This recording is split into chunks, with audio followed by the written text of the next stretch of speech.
This is bad. We just got an update on Christian Wood that does not look good for him, as he has yet to play a game this season, and it is up to JJ Redick and the Lakers coaching staff to continue to find solutions for the Lakers in the meantime, while it is up to some other Laker bench players to help fill the void in the front court. What's good? I'm Okechi Apakama, and this is Lakers Digest coming at you with another video. And before we get into everything we have for you for today's video, I just want to remind you to subscribe to the channel if you guys haven't already to get those Laker updates, especially with us pushing towards our subscriber goal of 3,000. We are ever so close to it. So each and every one of you guys who subscribe truly help out the channel. Now, with that out of the way, let's hop straight into today's topics, as it is some unfortunate news as Christian Wood will miss the next month. So the Lakers had their day off on Monday after playing Sunday, and then they had practice on Tuesday. And this is where we finally got an update on Christian Wood, who hasn't played basketball since before the All-Star break of last season. So we finally got an update from Coach JJ Redick, and this is from Mike Trudell, Lakers reporter, as JJ Redick said Christian Wood developed some soreness in his left knee during his return to play progression. They're going to slow down the progression down to an abundance of caution and reevaluate Wood in 4 weeks. So if you guys do the math, 4 weeks, that is a month. And that is just very unfortunate for a guy like Christian Wood. Like I said, he hasn't played basketball in quite some time, since last season. And he wasn't really able to get on the floor because he had surgery, I believe. It was right after the season, and then he also had surgery once again during the off season. So Christian Wood hasn't really been able to play basketball or be on a basketball court for quite some time. So we were kind of hoping to get some news that he would be in his return to play progression and hopefully be on his way back. Now it looks like he's suffered a setback, and then now the Lakers will be without another front court player for quite some time. And we were kind of hoping that we would get a Jared Vanderbilt update, but that kind of compounds things as well, because Jared Vanderbilt is another very crucial player, front court player for the Lakers, and he helps slot guys correctly, especially with the way things he can do on the defensive end, and his hustle and energy, and just being the Lakers' second best offensive rebounder at times. So he's got a lot of value for the Lakers, and so missing him on top of Christian Wood really makes the Lakers front court situation fairly shallow, because it's just in between Anthony Davis, LeBron James, Rui Hachimura, and Jackson Hayes. And albeit when those guys are playing well, we don't really see it too much. But sometimes, Rui Hachimura isn't always super consistent. Same thing with Jackson Hayes as well. And then LeBron James in his year 22, you don't want him doing way too much during the regular season as well. So you need guys to help shore up that front court rotation to really help the Lakers thrive for the long haul of that 82 game season. So this is just some unfortunate news.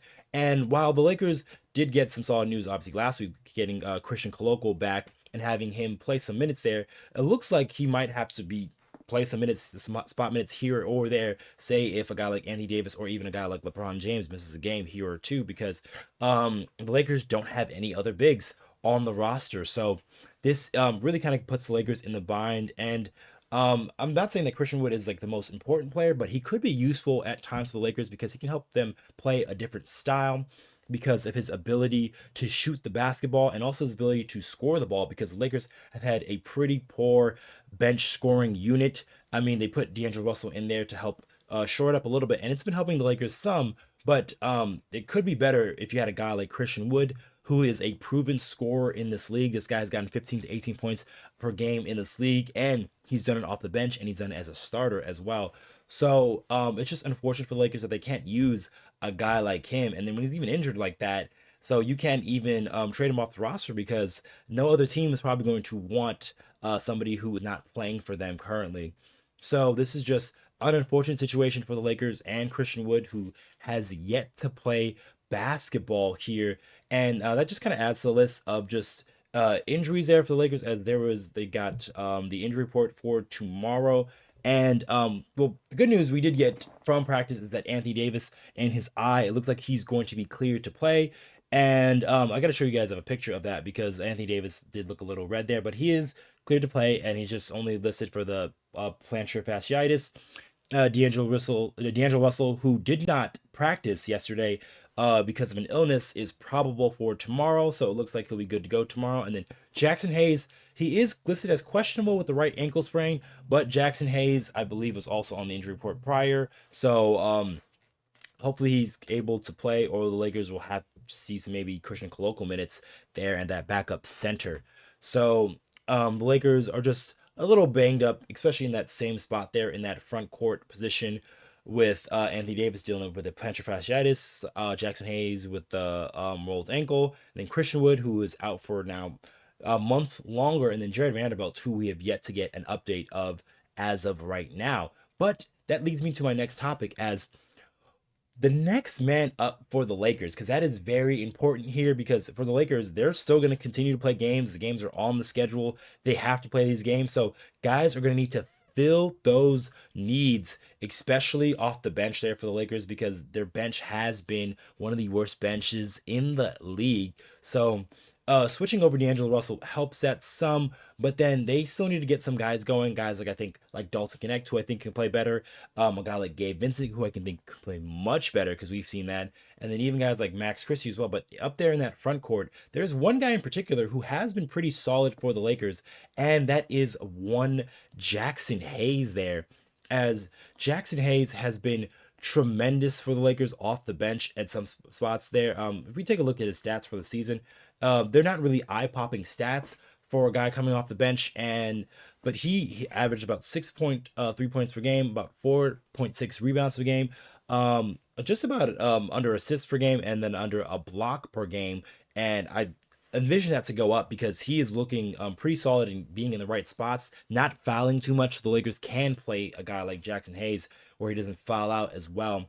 And he's also shooting 70% from the field. That's mostly because all of his shots are within the paint, a bunch of layups and dunks, spoon fed by guys like Austin Reaves, D'Angelo Russell, and LeBron James. All three of those have found a guy like Jackson Hayes in certain spots. So Jackson Hayes and his play is very crucial for the Lakers, especially without Christian Wood and also without Jared Vanderbilt, because he can definitely do some things on the defensive end as a little bit of a shot blocker, a little bit of a switchable big as well, as he's shown the ability to switch out to guards, defend on the perimeter as well. And he's a pretty good guy on the closeouts as well, because of his massive athleticism. Because if he jumps at you, you're going to have to change your shot, because Jackson Hayes can truly jump out the gym. His athleticism is off the charts, and he really uses that and as leverage on the defensive side of the ball, which has really helped him in some of those minutes there that he's had without, say, an Anthony Davis. So Jackson Hayes has been a real nice little bright spot off the bench there, and hopefully he can continue this play and get maybe even better as the season goes along, and he gets more used to certain things, and gets more comfortable in his role, because it looks like he is going to be the backup five for the foreseeable future, unless something happens with Jared Vanderbilt and maybe the Lakers switch up the rotation there. But Jackson Hayes, it looks like this is his spot for now. So with that is sort of like peace of mind for players like Jackson Hayes, who's kind of been a fringe spot, always looking for a role for certain teams. When he was on the Pelicans, he was always trying to find a role and a place. And now it looks like he finally has a defined role as the backup five, also playing some minutes with Anthony Davis as well, which can add some very good defensive versatility for you. So he finally has a role, and hopefully he can use this to sort of thrive. And then with D'Angelo Russell, I think moving to the bench, that is also another big key for Jackson Hayes, because those two have a very nice chemistry, and they can also play off one of another, because D'Angelo Russell isn't more of that athletic guy, but he's a very good pick and roll player. And then Jackson Hayes is a solid screen setter and is a very dynamic roller because of his athleticism.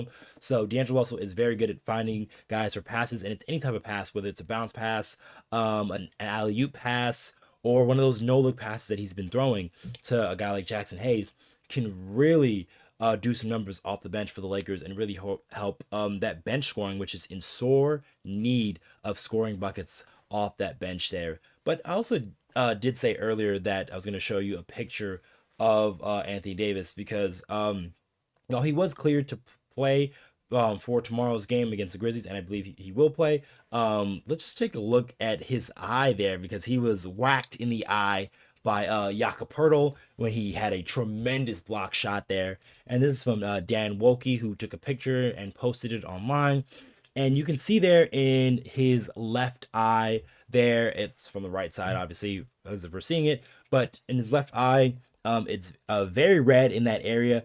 Good thing it's nothing too swollen or anything, and he said it's not impairing his vision whatsoever, but he also did say that he's not going to wear goggles, which is unfortunate because he's a guy that gets poked in the eye a fair amount because he's always battling for boards or trying to block shots. So he's always in the fray of a bunch of different bodies and stuff. But he says he's fine and he's not going to wear the goggles. So hopefully Anthony Davis can continue not to get poked in the eye and give us that MVP caliber play that he's been playing with to start this season. But that's probably going to be it for this video, guys. Make sure you guys subscribe. Like I said, we are so close to our goal of 3,000 subscribers, and there is still 75% of you guys who have not yet subscribed to the channel, who have recently watched our videos.